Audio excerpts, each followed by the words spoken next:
welcome the climate journalists who have also joined online. As advertised, the Secretary General just met with a group of civil society climate leaders, and he's here to brief you on that meeting and other key messages.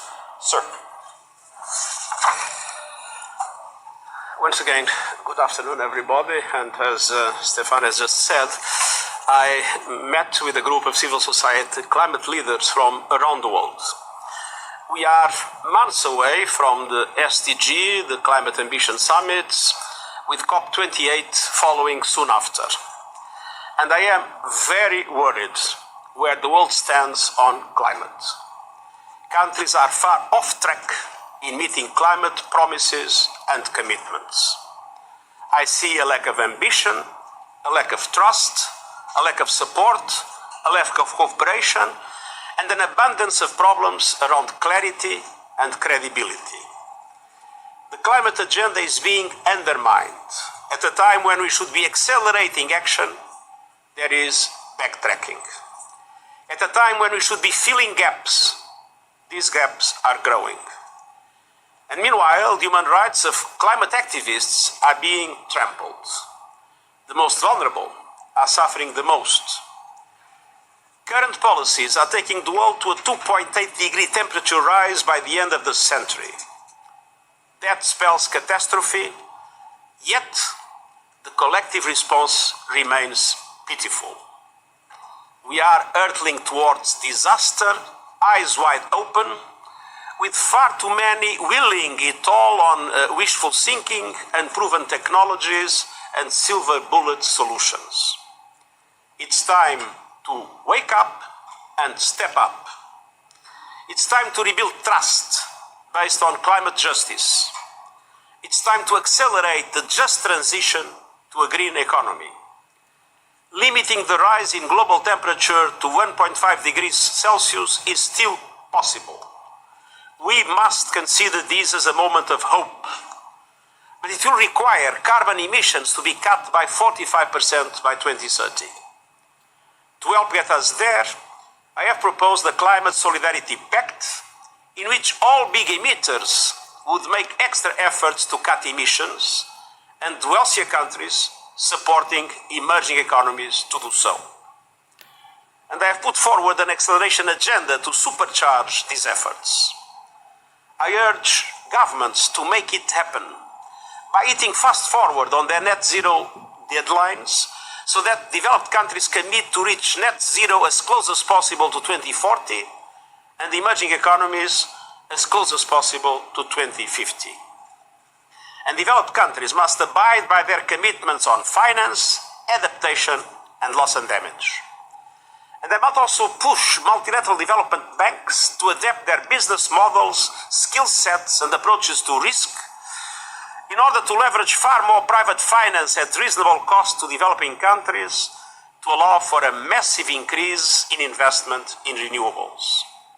That investment is the only way to achieve global energy security independent of the present unpredictable market fluctuations.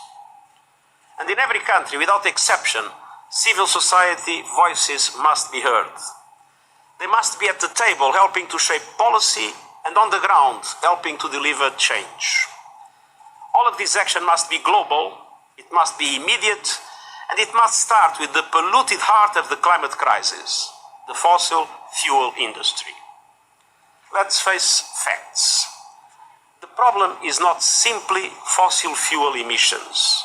It's fossil fuels, period. The solution is clear.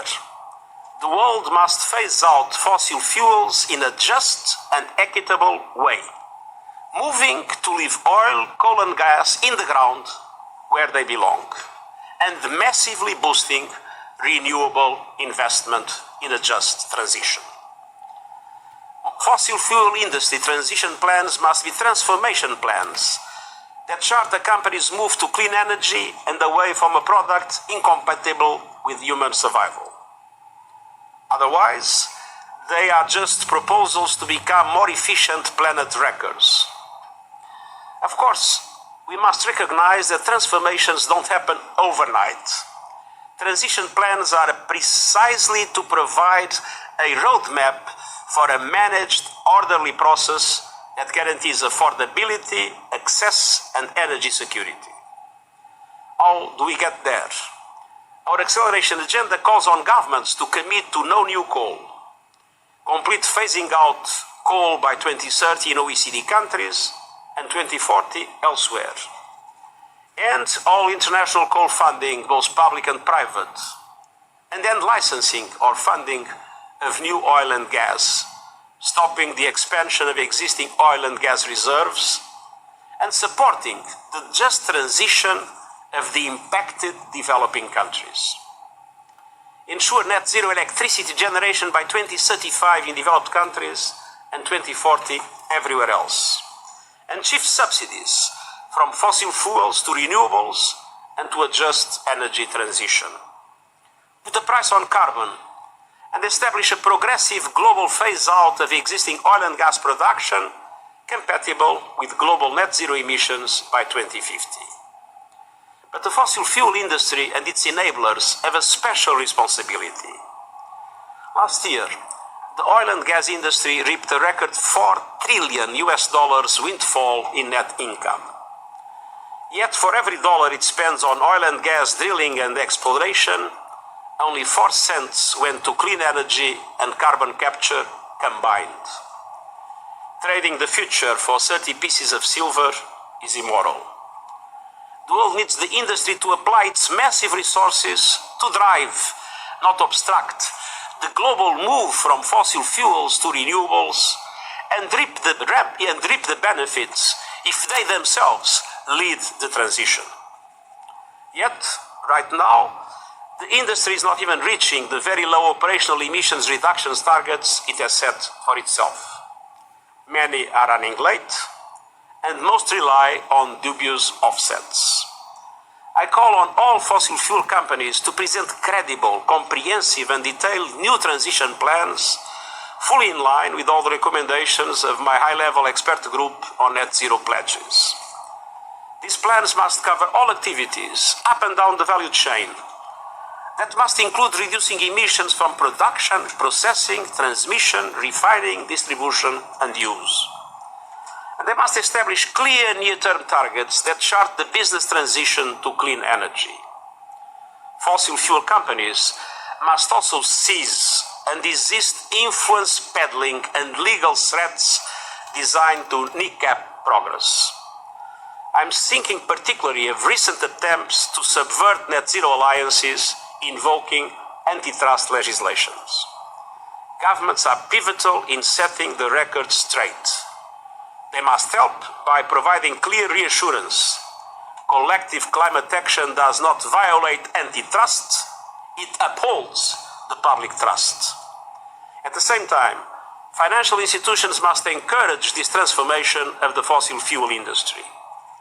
I urge all financial institutions to present public, credible and detailed plans to transition their funding from fossil fuels to clean energy. Again, we know that this transition will not occur overnight. These plans should contain clear targets for 2025 and 2030. And they should include an explicit strategy to progressively strip out fossil fuel assets from their portfolios to ensure they become credibly net zero aligned. They must show how capital expenditure, research and development and investments are aligned with net zero targets. And they must disclose all lobbying and policy engagement activities. Financial institutions everywhere must end lending, underwriting and investments in coal anywhere, including new coal infrastructure, power plants and mines. And they must commit to end financing and investment for exploration for new oil and gas fields and expansion of oil and gas reserves, investing instead in the just transition in the developing world. To those finance institutions already shifting from fossil fuels to renewables, I have a special message of hope and encouragement. Do not relent in the face of attacks on progress. You are doing the right thing. Keep going. As my discussion with civil society leaders today made clear, there is simply too much at stake for us to be silent.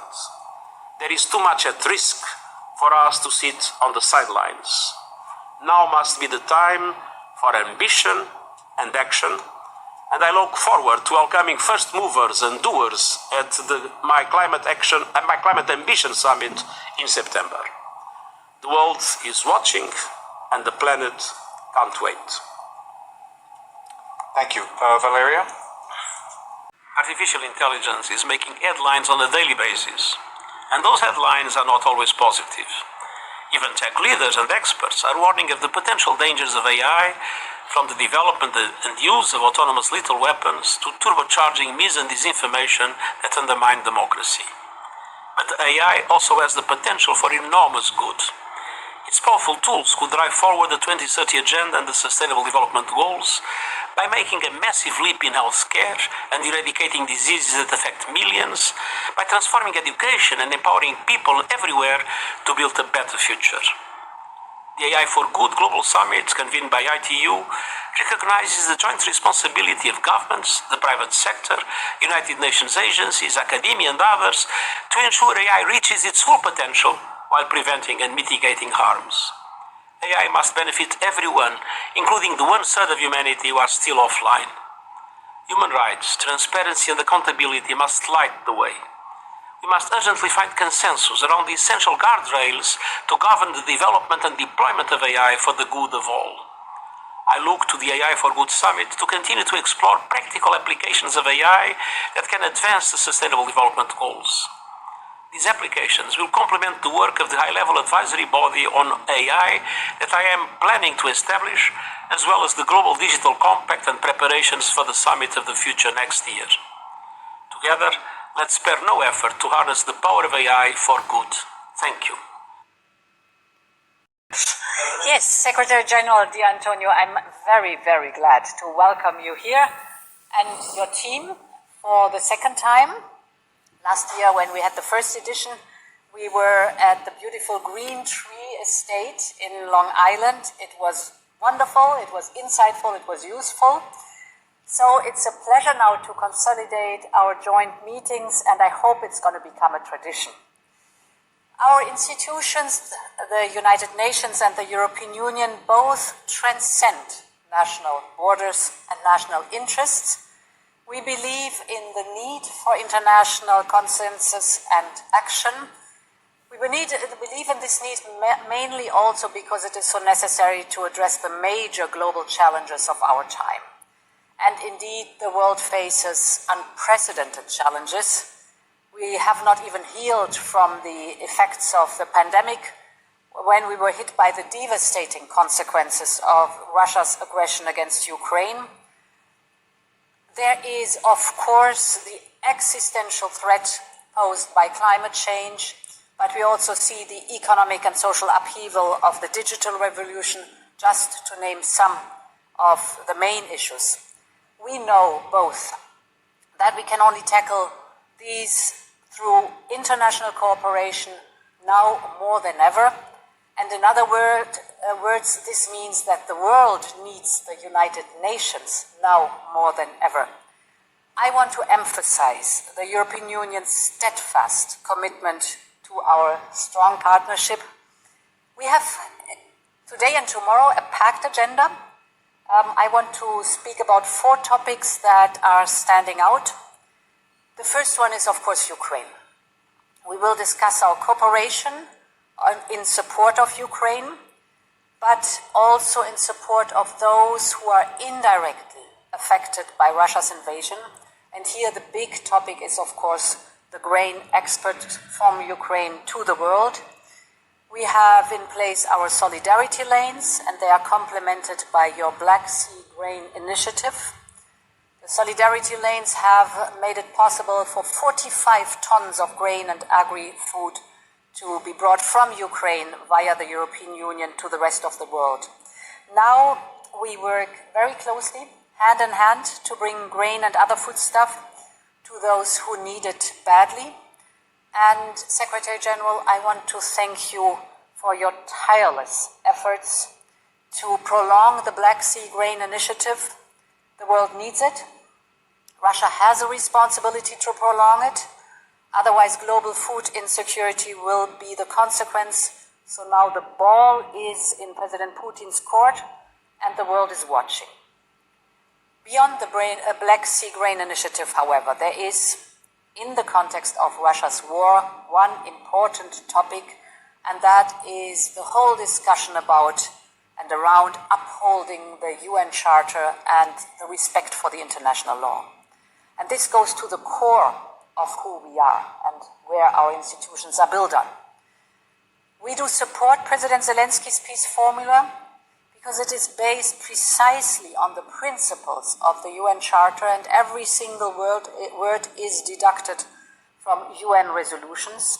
So I look forward to discussing that with you, also how we can gather wide international support for it.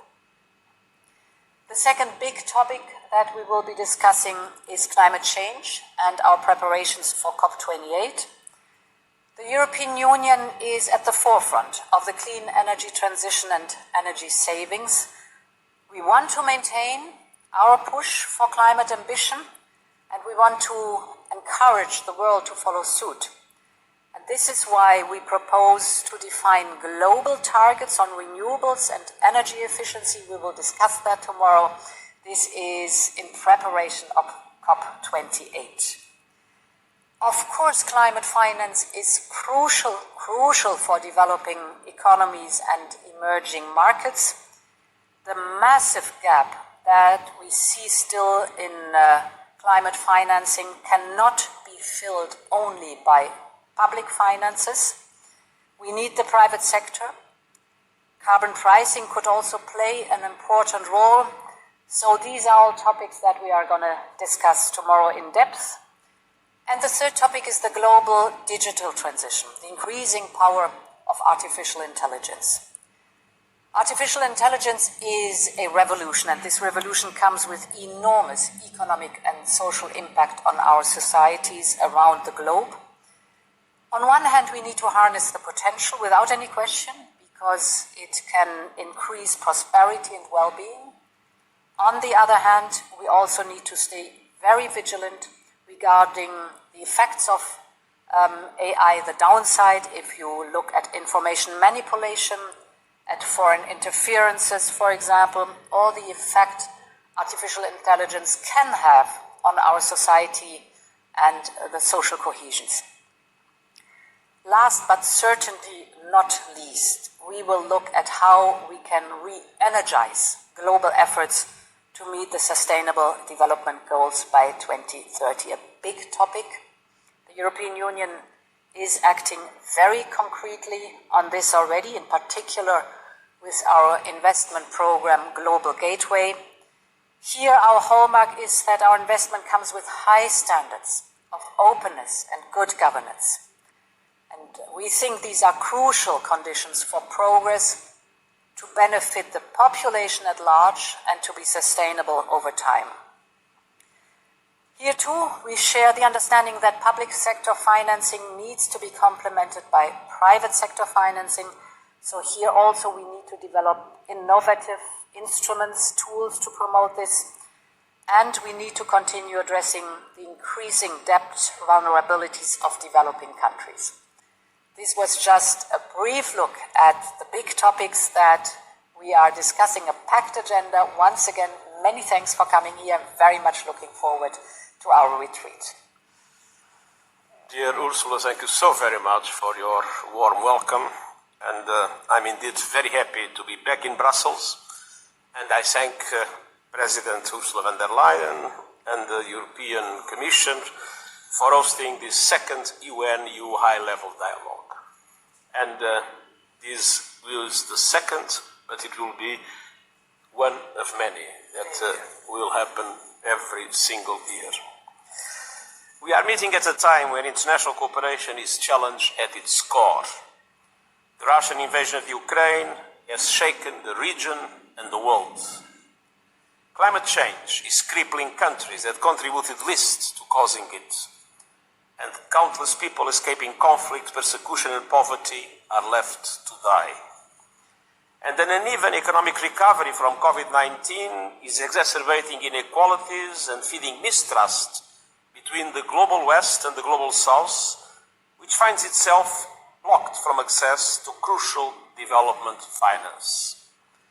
This is when multilateralism is more vital than ever, to bring peace, to protect the planet, to end hunger, to build guardrails for new technologies, and I know that our two organizations share these priorities. I'm grateful for your contributions to our efforts, from climate action to sustainable development, from peace and security to human rights and gender equality. And this now yearly dialogue is testament to the importance of our partnership. We live in an ever more multipolar world, and this calls for enhanced forms of cooperation and multilateral governance anchored in international law. And the European Union must be an essential pillar of this new global order. I remember my times in another capacity more than 20 years ago when I was deeply committed to strengthen and to stronger integration of the European Union. And it was my deep conviction that a fundamental pillar of a multilateral order is a strong and united European Union. And together, we must help bridge geopolitical divides and address these global challenges. It starts with rebuilding trust, particularly with developing countries, and we do not have a moment to lose. To rescue the Sustainable Development Goals, we need the transformation of the global financial system so that it works for everyone and fulfills its role as a global safety net.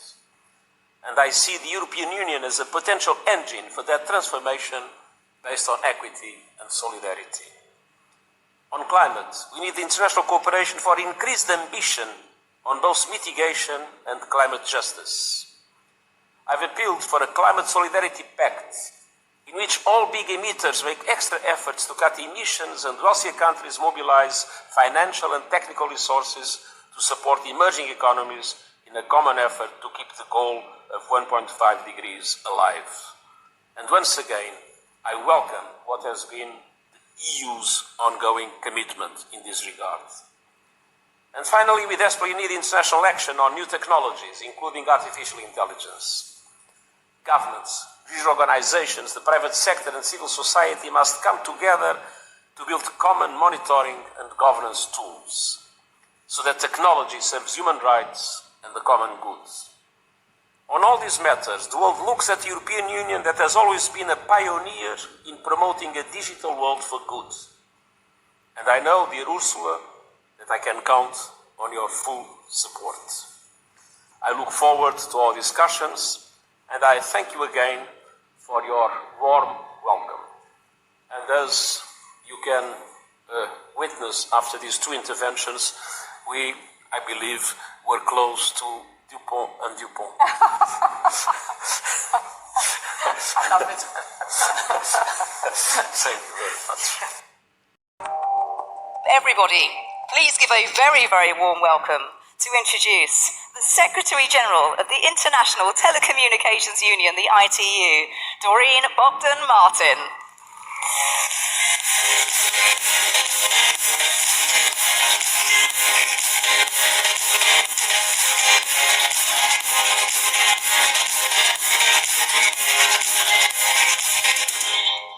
Good morning, everyone, and welcome to the AI for Good Global Summit. You heard the words of the Secretary General very clearly. It is our joint responsibility. It's our joint responsibility, and he counts on us all to ensure that AI reaches its full potential while preventing and mitigating harms. This need for global cooperation, for what's possible when actors with different interests and expertise come together, that's what this summit has always been about. That's exactly what the world needs right now. And it's something that runs deep in the DNA of the ITU. For over 150 158 years, we've been bringing together governments, industry, leaders, experts under one roof with one purpose, and that is to bring out the best of technology while leaving no one behind. Think about it for a second. ITU was there when the telegraph took off, when the telephone, the television, and the radio came into our homes and into our lives, when satellites went into space, when a small group of computer scientists sent the first internet message, and when the first mobile phone call was made. These defining moments have changed the world, and they brought us together. And ITU was there every step of the way to harmonize radio communication spectrum, satellite orbits, to develop global technical standards, and to support digital transformation in the developing world. We're on the cusp of another technological leap, perhaps the most profound and the most important of them all. When generative AI shocked the world just a few months ago, we had never seen anything like it. Nothing even close to it. Even the biggest names in tech found the experience mind-blowing. And just like that, the possibility that this form of intelligence could get smarter than us got so much closer than we ever thought, including those behind the technology. We've spent the last 6 years preparing for this very moment. Our first summit back in 2017 was the starting point for AI for Good and the global movement that we've created. AI for Good now has a community of 20,000 people worldwide on our neural network platform, and it's rising, I think, as we speak, Fred. Its standards, its machine learning challenges, its startup competitions, and it's much, much more. It's a collective effort to scale beneficially AI globally, both inside and outside the United Nations. And what a journey it's been. I want to thank the leaders in government, in business, in academia, civil society, and of course in the United Nations, who have given their time, their energy, their effort to address the great possibilities, but also the challenges and the risks presented by AI. I look around this room and I see our UN sister agencies, over 40 in total, and they've helped to make the AI for Good the UN's primary platform for AI. Together, they've recently reported more than 280 projects harnessing AI to mitigate things like climate change, transform education, fight hunger, eliminate poverty, and tackle other pressing issues covered by the SDGs. Because ultimately, technology is but a means, and sustainable development for all is the end. But ladies and gentlemen, we're running out of time. Almost 8 years after the adoption of the 2030 Agenda for Sustainable Development, the SDGs are off track. Poverty and hunger are on the rise, and we're faced with a triple planetary crisis of climate change, pollution, biodiversity loss that has pushed humanity to the brink. Only 12% of the SDG targets are on track, while progress on others have stalled. Using AI to help put the 2030 Agenda back on track is no longer just an opportunity, it's actually our responsibility. And as the deadline looms closer, I see 3 possible scenarios. The first one, let's imagine it's September 25th, 2030. We're gathered in the UN General Assembly. It's 15 years to the day after the adoption of the SDGs, and we're inside that UNGA hall, all 193 countries back together, and we declare victory.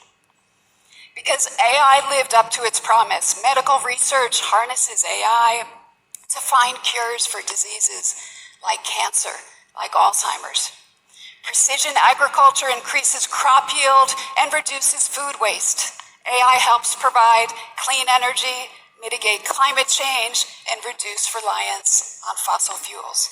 The world sees a marked decrease in poverty, in inequality, and in environmental degradation.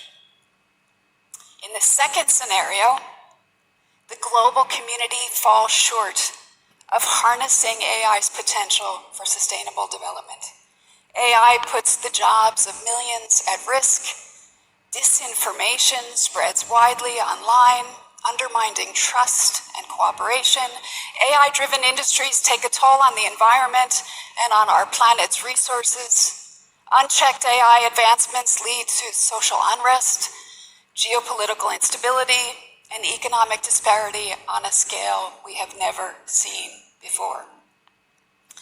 The third scenario, AI makes breakthroughs in things like healthcare, energy, education, and other key areas possible. But it comes at a cost. As the concentration of power increases exponentially, wealthier countries are the ones who are reaping the benefits. As AI races at warp speeds, digital inclusion cannot keep up. Ladies and gentlemen, many of the questions that we have on AI have no answers yet. Should we hit a pause on giant AI experiments? Will we control AI more than it controls us? And will AI help humanity or destroy it?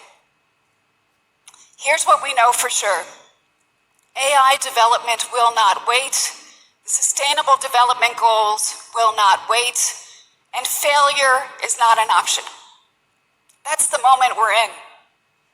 It's actually a historic moment. And it's a moment that calls for action.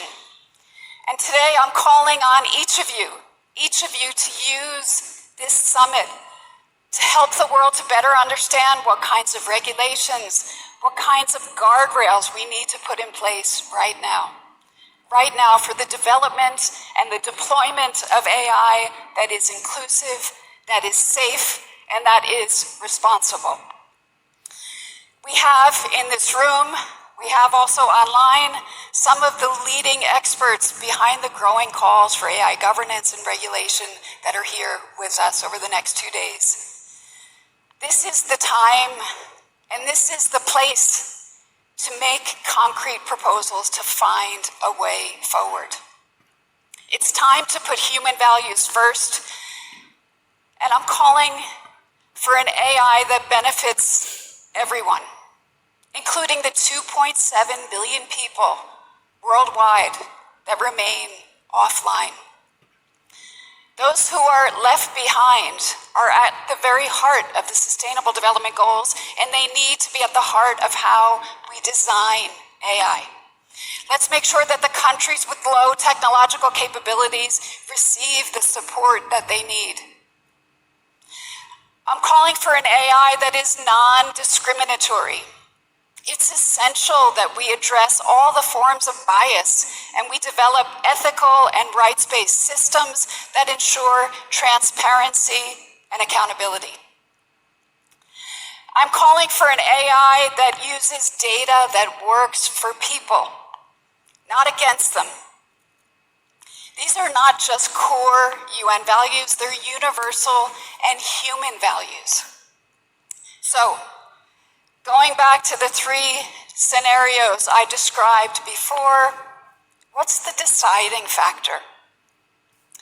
In the last scenario, the one plagued by rampant inequality, we turned a blind eye to growing digital divides, and we let AI become another source of division. The guardrails that we put in place for AI were not as ambitious or inclusive as we need them to be. In the second scenario, where AI goes unchecked, we failed as a global community to come together on what these regulations should be. We let our differences get in the way of progress, and we didn't put human interest first. In the first scenario, where AI lives up to its promise, we knew that we had to act fast to prevent AI risks from spiraling out of control. It was instrumental in having AI help rescue the SDGs. And we did the right thing by enacting global governance frameworks, allowing innovation to flourish while addressing all ethical, safety, and accountability considerations. Ladies and gentlemen, that's the choice before us. What are you going to choose? I choose the scenario where AI lives up to its promise. Are you with me?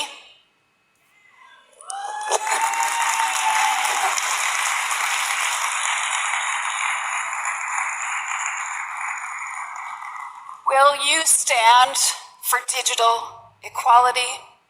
Will you stand for the SDGs? Will you stand for AI for good? Before closing, let me give a shout out to our sponsors, our terrific sponsors. Thank you for your support. Thank you for your commitment. Ladies and gentlemen, the era of generative AI is just beginning. And the future of AI has yet to be written. So together, let's make it innovative, let's make it safe, and let's make it responsible for all. Thank you very much.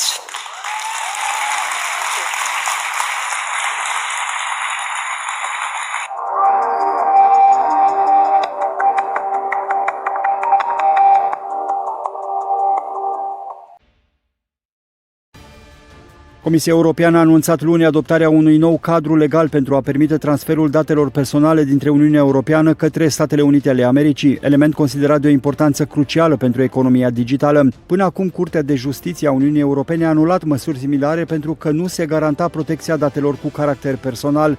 Cităm, noul cadru de protecție a datelor personale, Uniunea Europeană, Statele Unite ale Americii, va garanta securitatea fluxurilor de date pentru europeni și va furniza o securitate juridică pentru companiile de pe cele două maluri ale Atlanticului, a declarat într-un comunicat președinta Comisiei Europene Ursula von der Leyen. Mai multe voci critice cu privire la această lege, printre care și austriacul Max Schrems, jurist și activist pentru respectarea vieții private, inițiatorul recursurilor precedente în fața Curții de Justiție a Uniunii Europene, au anunțat că vor sesiza din nou justiția, spunând că datele personale ale europenilor nu trebuie oferite unor organisme non-europene sau suprastatale. Digitalizarea globală face încă un pas de la vis spre realitate, iar drepturile cetățenilor europeni la viață privată sunt tot mai încălcate. Și cum facem să ne asigurăm că toată această cultură de grâu va fi eficientă și va avea o productivitate maximă? Ați văzut fenomene meteo din ce în ce mai mari în acest moment. Putem să zburăm cu drone care să identifice cum este înclinat terenul. Dacă vin inundații, să curgă apa astfel încât modul în care am semănat cultura să apere grâul. De asemenea, putem zbura tot cu drone, cu camere multispectrale care să identifice sănătatea plantelor. Dacă cu ochiul liber vedem o cultură întreagă de grâu verde, în realitate, dacă folosim o astfel de tehnologie, s-ar putea să găsim zone roșii maro, care înseamnă că există grâu infestat, bolnav și care imediat trebuie remediat. Cum? Tot cu drone care stropesc, bineînțeles cu fertilizatori sau cu nutrienți, sau cu tractoare automate conectate la 5G fără șofer, care merg fix în zonele acelea în care este nevoie de ajutor. Deja am identificat modul în care ne-am salvat cultura de grâu.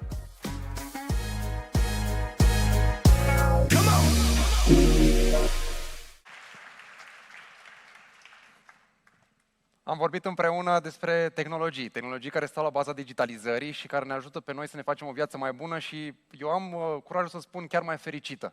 O să avem mai mult timp pentru noi și să ne ocupăm de lucruri mai interesante. Dar cum a spus și Tudor, digitalizarea nu se referă doar la tehnologii. Este important să fie în primul rând o transformare umană, de cultură, de mindset. Dacă oamenii nu îmbrățișează digitalizarea, tehnologia și în primul rând utilizarea tehnologiei, lucrurile nu o să meargă în direcția cea mai bună. Degeaba instalăm tehnologie cea mai bună, senzoristică, 5G-ul viitorului, merg mașinile singure prin oraș, dronele care vor avea autostrăzi ale dronelor și vor merge prin turnuri de control și vor livra pachete într-un timp foarte scurt, dacă oamenii nu o să folosească această zonă. Este foarte important să fim deschiși la nou, deschiși la tehnologie, deschiși la inovație și la tot ce înseamnă noutate, pentru că drumul digital este în mâinile noastre. Doar noi singuri putem să schimbăm societatea într-una mai bună. Vă mulțumesc!